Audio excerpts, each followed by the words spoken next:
নমস্কার, আপনারা দেখছেন বিগ নিউজ এবং আমি আপনাদের সঙ্গে রয়েছি তীর্থম।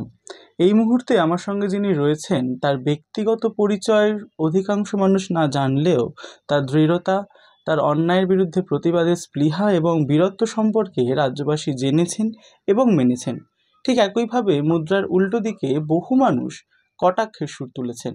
আমাদের মধ্যে এই মুহূর্তে রয়েছেন শ্রী বলরাম বসু মহাশয়। আমরা তার সাথেই কথা বলে নেব। বিগ নিউজের পক্ষ থেকে আপনাকে স্বাগত। নমস্কার। যে প্রশ্নটা সব থেকে বেশি একটা বিতর্কের বিষয়, যে এটিকে একটি ছাত্র আন্দোলন বলে আখ্যায়িত করা হয়েছে, সেখানে আমরা দেখলাম আপনার মতো বহু বর্ষীয়ান ব্যক্তিবর্গ রয়েছে। সে বিষয়ে আপনার কি মত?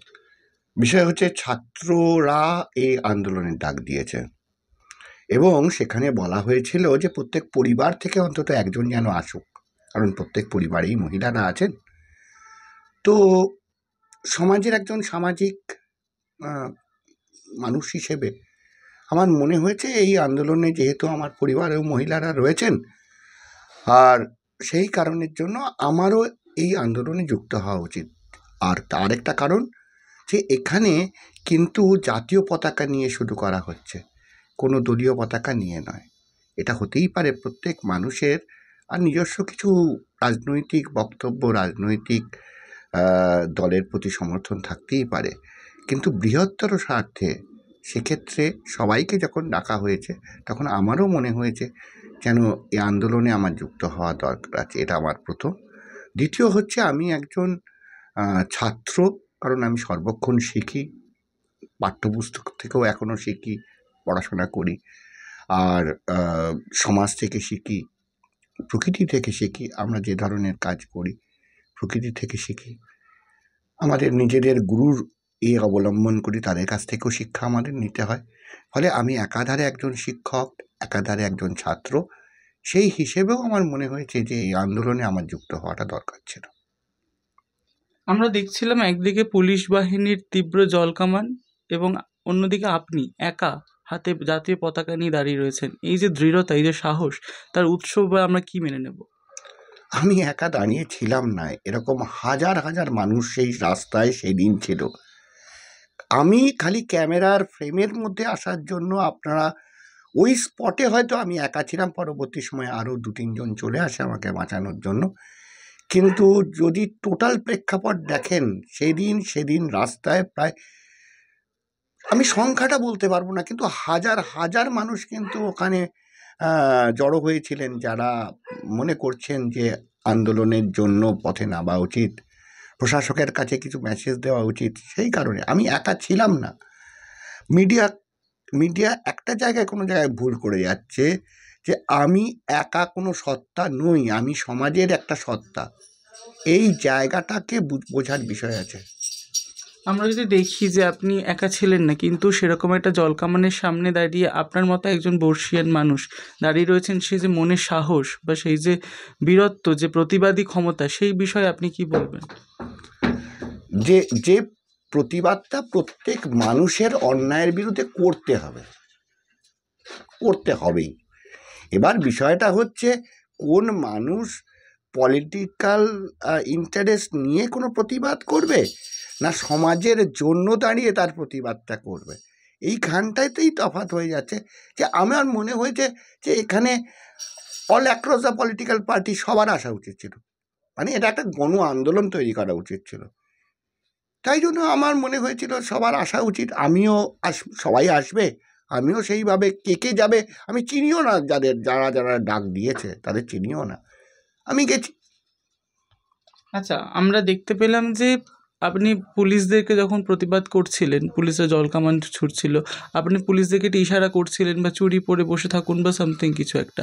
সেখানে বহু মানুষ সোশ্যাল মিডিয়ায় এই বার্তা দিচ্ছে যে একজন মহিলার হয়ে প্রতিবাদ করতে গিয়ে মহিলার শখের বিষয়কে অপমাননা করা হচ্ছে। আপনি কি সত্যি এই দৃষ্টিভঙ্গিতে বিশ্বাসী, বা আপনার দৃষ্টিভঙ্গিটা কি? আমি একজন সনাতনী, আমার কাছে শক্তির উৎস হচ্ছে মহামায়া, কালী, লক্ষ্মী, সরস্বতী, যাদের আমরা উপাসনা করি শিক্ষার জন্য আর শক্তির জন্য। আমার মা নিজে মহিলা, আমার সন্তান আছে, সে নারী, আমার বোন আছে, দিদি আছে, তারা নারী। আমি কখনো চিন্তা করতে পারি আমি নারী শক্তিকে অপমান করব? আমি যেটা দেখাতে চেয়েছি সেটা হচ্ছে যে শৃঙ্খলার দাসত্ব থেকে বেরিয়ে এসো। চুরি পরে বসে থাকো মানে অকর্মান্নার মতো বসে থাকো, হ্যাঁ, তোমাদের দ্বারা হবে না। আমি যেটা আরও বলেছি, যদি তোমার চুরি ছেড়ে বেরিয়ে আসতে পারো ভালো, আর না হলে চালাও তোমাদের যত অত্যাচারের বিষয় আছে, জলকামান, টিয়ার গ্যাস, এগুলো চালাও। আমার যদি পুরো ছবিটা দেখেন তাহলে এই সিগন্যালগুলো দেখতে পাবেন। আমি চালাচ্ছিলাম, আমি ওখান থেকে বলছিলাম, কিন্তু এত আওয়াজ হচ্ছিল ওখানে শোনা যাচ্ছিল না। সেখানে আমাকে হাতের ইঙ্গিতে আমাকে বোঝাতে হয়েছিল। এবার কথা হচ্ছে, কেউ যদি মানে মূল চিন্তার ফোকাস পয়েন্টটা ঘুরিয়ে দেবার জন্য নারী স্বাধীনতা, নারীদের অপমান, আমার মনে হচ্ছে এটার মধ্যে কোনো ভেস্টেড ইন্টারেস্ট আছে। তার কারণ হচ্ছে আরজি কর থেকে সরে গেলে তাদের কোনো লাভ হবে। আরজি করের ফোকাসটা তারা যদি সরিয়ে দিতে পারে অন্য কোনো জায়গায়, তাহলে মনে হয় তাদের কোনো একটা বেনিফিট হবে। তাই জন্য তারা এটা করছে। সম্প্রতিকালে মুখ্যমন্ত্রী মমতা বন্দ্যোপাধ্যায় একটি বক্তৃতাতে বলছেন যে এই যে নবান্ন অভিযান, এই নবান্ন অভিযানে যে সমস্ত মানুষরা যোগ দিয়েছিলেন তারা নাকি শুভবুদ্ধি সম্পন্ন নন। এ বিষয়ে কি বলবেন? দিদি, আপনি তো আমাদের রাজ্যের প্রধান প্রশাসক, আমাদের রাজ্যের আর শাসনকর্তা বলি বা শাসনকর্ত্রী বলি যাই, আপনার কেন মনে হলো যে একমাত্র শুভবুদ্ধি আপনারই আছে আর সমাজের অন্য কারোর শুভবুদ্ধি নেই? তা আপনার মনে হচ্ছে, তার মানে আপনি একটা ইলিউসিভ প্রতিদ্বন্দ্বী তৈরি করতে চাইছেন, যে ছায়ার সঙ্গে আপনি লড়ে বেড়াবেন আর সবাই এই নাটকটাকে লড়ে বেড়াবেন আর সবাই এই নাটকটাকে দেখবে। তা কিন্তু নয়। মানুষ, সমাজ সবাই জানে যে কার কোনটা সত্য কোনটা মিথ্যে, কোনটাকে হয়তো এমন এটাই হতে পারে যে কারুর আপনার প্রতি অত্যন্ত ভালোবাসা, শ্রদ্ধা, স্নেহর হয়ে আপনার পক্ষ হয়ে কথা বলছে, কিন্তু যারা সমাজকে জানে বা সমাজের সব কিছু বিষয়কে দেখে, তারা কিন্তু এই বিষয়ের প্রতিবাদ করছে। পশ্চিমবঙ্গের যেটা সবথেকে ভয়ঙ্কর বিষয় বা যেটা সবথেকে দেখার মতো বিষয়, সেটা হচ্ছে নারী সুরক্ষা। এই বিষয়ে রাজ্য সরকার বা রাজ্য প্রশাসনের যে গাফিলতি, সে বিষয়ে আর যদি একটু আলোকপাত করেন। বিষয়টা শুধু প্রশাসনের বিষয় নয়, কিন্তু প্রশাসন এখানে একটা প্রধান ভূমিকা গ্রহণ করবে। কোন একটা প্রশাসন প্রধান ভূমিকা গ্রহণ করবে, তারা আইনকে এক্সিকিউট করবে এবং প্রপার দৃষ্টান্ত তৈরি করবে যে দেখো কেউ ছাড়া পাবে না। এটা প্রশাসনের দায়িত্ব। আর বিভিন্ন যে সংগঠন আছে, ইনক্লুডিং পলিটিক্যাল পার্টিও এই 5 to 10% অফ দ্য সোসাইটি, বিভিন্ন সমাজসেবী সংগঠন, তারা মোটামুটি এই 5 to 10%, শিক্ষক এবং ডাক্তার সমাজ, এরা 5%-এর কাছাকাছি, এবং যে সিভিল সোসাইটি, এরা সমাজকে বলবে যে কোনটা ঠিক কোনটা ভুল। তারা সমাজের অন্যায়ের যে বিষয়টা আছে সেটা শুধরানোর চেষ্টা করবে, সেখান থেকে পরিবর্তন করার, মানে আসল কথা ক্যারেক্টার তৈরি করা একটা বিষয়, যেটা বিবেকানন্দ বলেছিলেন যে মানুষ হও, মানুষ হও, মানুষ হও। বারবার করে মানুষ হওয়ার কথা কেন বলছেন? আমরা কি মানুষ ছিলাম না? কিন্তু মনুষ্যত্ব এবং চরিত্রবোধ, এটা তৈরি হওয়া তো অন্য জিনিস। সেটা তো কোনো পড়াশোনা শিখেও হয় না। পৃথিবীর বিখ্যাত ক্রিমিনালরা অসম্ভব বড় শিক্ষিত। ফলে শিক্ষাটা একরকম আর চরিত্র গঠনটা আর একরকম। এই জায়গাটাই আমার বলার বিষয়। প্রশাসনের যেমন দায়িত্ব আছে, মূল দায়িত্বটা প্রশাসন, কারণ সে নীতি ঠিক করে দেবে বা সে শাসন করবে। এখানটাই আমাদের অসুবিধের জায়গা হচ্ছে, প্রশাসনের কাজের মধ্যে কোনো জায়গায় ঢিলেমি আছে এবং প্রশাসনও চায় না যে প্রপারলি সমাজের মধ্যে চরিত্র গঠন হোক। যত ওরা জানে তত কম মানে, বিষয়টা এরকম। গাফিলতির পিছনে ঠিক কী কারণ? গাফিলতির মেন কারণ হচ্ছে যে কোনো প্রশাসন বা পলিটিক্যাল পার্টি তার শাসন ক্ষমতা রক্ষা করার জন্য সে সর্বশক্তি প্রয়োগ করে। সবসময় সেটা শুভ শক্তি নয়, কোনো সময় সেখানে আসরিক শক্তিরও প্রভাব আসে। তো এই আসরিক শক্তিগুলোকে তাকে সংরক্ষণ করতেই হবে, প্রচ্ছন্ন মদত দিতে হবে। এই প্রচ্ছন্ন মদত ছাড়া কোনো ক্ষমতার দখল হয় না। তো এই বিষয়টা বিশেষ করে এই ধরনের ডেমোক্রেসিতে এর ফলটা হয় যে সমাজ ক্রমশ ফ্র্যাঙ্কেনস্টাইন তৈরি করতে আরম্ভ করলো, মানে এইসব পলিটিক্যাল পার্টিরা। কিন্তু দেখা যাবে একদিন এই ফ্র্যাঙ্কেনস্টাইনই তাদের খেয়ে নিল। সিংহের পিঠে ওঠা সহজ, কেশর ধরে নাড়ানো সম্ভব, কিন্তু একটা দিন তো সিংহের পিঠ থেকে নামতে হবে, তখন তো সিংহ তাকে ছেড়ে দেবে না। তাই জন্য আমি প্রশাসন এবং অন্য সব কটা রাজনৈতিক দলকে বলছি যে এই যে হুলিগানস যারা রয়েছে, যারা বিভিন্ন জায়গায় পাথর ছুটছে, গাড়ি ভাঙছে, আগুন দিচ্ছে, এ করছে, তাদের কমিউনিটি একটা ভাড়াটে কমিউনিটি। তারা সব জায়গায় ভাড়া খাটে। তারা, আপনি পয়সা দিলে আজকে এ পার্টির হয়ে কাজ করবে, কালকে বি পার্টির হয়ে কাজ করবে, কালকে সি পার্টির হয়ে কাজ করবে। এদের যত তোল্লাই দেবেন তত কিন্তু আপনি নিজের জালে নিজে ফাঁসলেন। ফলে এদের মনে হয় সমাজে স্থান দেওয়াটা প্রশাসন এবং সবকটা পলিটিক্যাল পার্টির ভুলের জায়গা। মুখ্যমন্ত্রীকে আমরা বক্তৃতায় এটিও বলতে দেখলাম যে নবান্ন অভিযানের দিন যে সমস্ত মানুষরা এসেছিলেন তারা নাকি নবান্নর পথ ঠিকভাবে চিনতেন না। তিনি এই প্রশ্ন ছুড়ে দিয়েছেন যে তারা কারা, তাদেরকে কোথা থেকে আনা হয়েছে, এরা কোথায় ছিল এবং এদের আসল পরিচয় কি, সবাইকে ধরা হবে এবং উচিত শাস্তি দেওয়া হবে। এ বিষয়ে আপনি কি বলবেন? সাধারণ সমাজ কি করে নবান্নের পথ চিনবে? তারা তো রাজনীতি করে না, তাদের তো নবান্নে যেতে হয় না, সাধারণ মানুষ তো নবান্নে যায় না। তো তারা বিভিন্ন গলিপথে হারাবে। কিন্তু একটা জিনিস, আপনি তো প্রধান প্রশাসক, এদের কি একটু বসে কথা বলা যেত না? এদের কি সুখ দুঃখের কথা একটু শোনা যেত না? এদের উপর লাঠিচার্জ, এদের অ্যারেস্ট করা, কাঁদানি গ্যাস বা জল কামান দেওয়া কি খুব দরকার ছিল? এরা আপনার মানে আপনি তো মুখ্যমন্ত্রী, মানে সবার মুখ্যমন্ত্রী। আপনার মধ্যে এত হিংস্রতা কেন হচ্ছে সেই সমস্ত লোকের জন্য যারা আপনাকে ভোট দিয়েছে অথবা না দিয়েছে? তারা সবাই আপনার রাজ্যের নাগরিক। তাদের প্রতি একটু বসুন না, একটু উদার হন না। সব সময় হিংস্রতা, সব সময় একটা ঔদ্ধত্য একটু কমিয়ে আনুন না। বয়স তো হয়েছে, আমারও বয়স হয়েছে, আপনি আমার থেকে সিনিয়র, তাই জন্য দিদি হিসেবে কথাটা বলছি।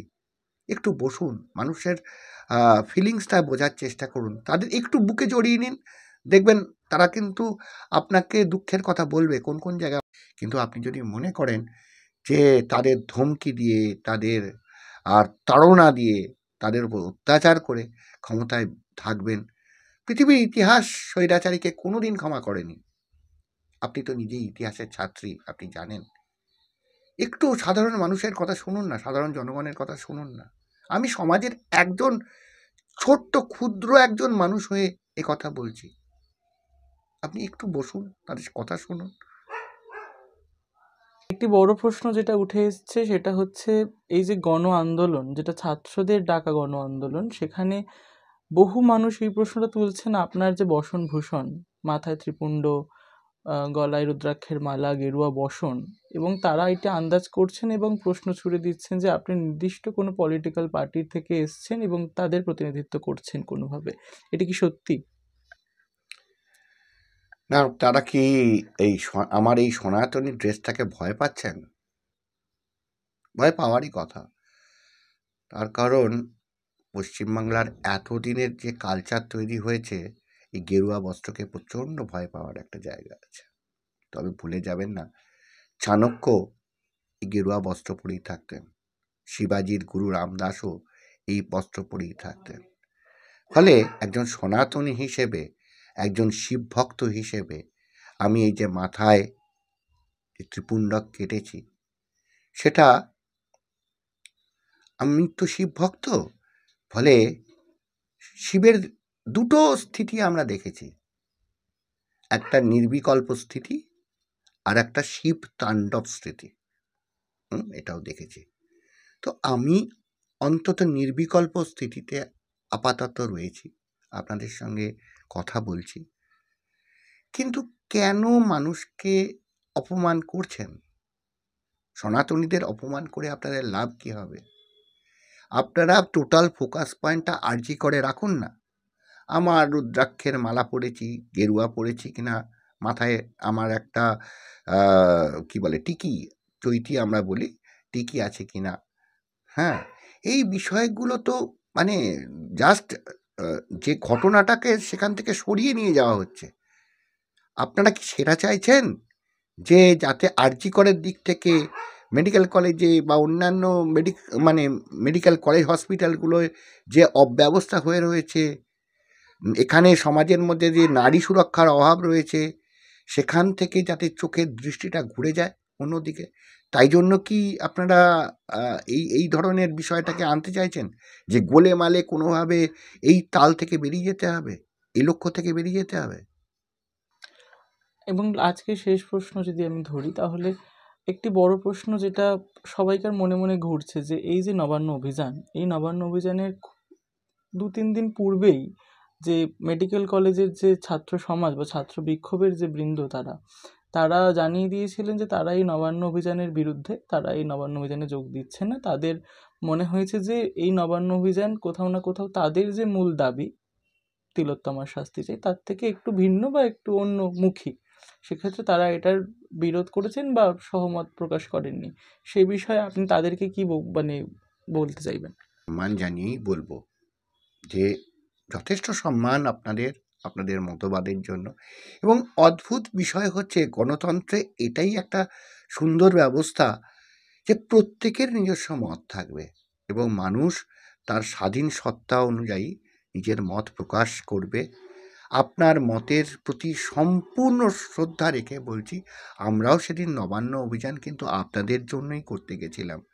আমার যে বোনটি আরজি করে মারা গেছে, বা বিভিন্ন মেডিকেল কলেজ হসপিটালের যে অব্যবস্থাগুলো হয়ে রয়েছে, বা ডাক্তারদের যে সুরক্ষার যে অসুবিধে আছে, হ্যাঁ, এবং ডাক্তারদের কাছেও আমার অনুরোধ থাকবে যে চিকিৎসা যারা আসছেন তারা কিন্তু আপনাকে পিতা ঈশ্বর হিসেবে ভরসা করে আসছেন, তাদেরও ঠিক করবেন আপনারা।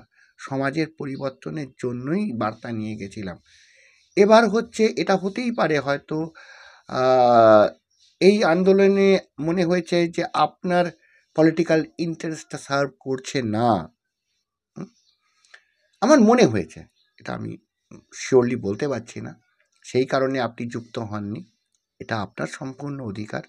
তবে একটাই জিনিস, আপনাদের আন্দোলনে কিন্তু আমার সমর্থন থাকবে। আপনাদের যে কোনো মানে বাম দক্ষিণ যা বাম মধ্য যা হোক, আন্দোলনে আমার সমর্থন থাকবে। ব্যক্তিগতভাবে আমি আপনাদের সমর্থন করি, কারণ ছাত্ররাই তো মানে সমাজের পরিবর্তনের মূল চাবিকাঠি, চালিকা শক্তি। ফলে আপনারা কিন্তু আন্দোলন থামাবেন না, আপনারা আন্দোলন চালিয়ে যান। আমরা জেনেছি যে আপনি ফটোগ্রাফির সঙ্গে বহুদিন যুক্ত ছিলেন এবং বর্তমানে আপনি ফটোগ্রাফির শিক্ষকতাও করেন। সেই ফটোগ্রাফির যদি ভাস্ট সিলেবাস যদি আমরা দেখি, সেখানে আমরা বহু জিনিস দেখতে পাই। সেখানে ফরেনসিক একটা বড় ব্যাপার। সেক্ষেত্রে আরজিকর মেডিকেল কলেজে এই যে তো গোলমাল চললো, এই যে অনেকে বলছে যে ফরেনসিক রিপোর্ট নিয়ে গোলমাল চলেছে, অনেকে বলছে প্রমাণ লুটপাট করার বিষয় চলেছেন, সেই বিষয়ে যদি আপনি নিজের শিক্ষক দৃষ্টিভঙ্গি নিয়ে একটু আলোকপাত করেন। আমি একজন ফটোগ্রাফির ছাত্র এবং শিক্ষক হিসেবে অন্তত একটা জিনিস বলতে পারি, এখানে কিন্তু অনেক কিছু ভুলচুক হয়ে গেছে। ভুলচুকটা কীরকম হয়, যে যেখানে প্লেস অফ অকারেন্স, সেই অকারেন্স অর্থাৎ যেখানে ডেড বডি থাকতে পারে, খুন হতে পারে, এক্সপ্লোশন হতে পারে, কোনো একটা জিনিস হতে পারে, তো সেই জায়গায় টোটালটাকে সিল করে দেওয়া হয়। সিল করে দেওয়া হয়, সেখানে কেমিক্যাল এক্সপার্টরা আসেন, সেখানে এক্সপ্লোসিভ এক্সপার্টরা আসেন যখন বোম টোম ফাটে। সেখানে ফটোগ্রাফারদের কাজ হচ্ছে কোন অ্যাঙ্গেলে ওই স্প্লিন্টারগুলো বেরিয়েছে বা এক্সপ্লোশনের যে মেটেরিয়ালগুলো বেরিয়েছে সেরকম।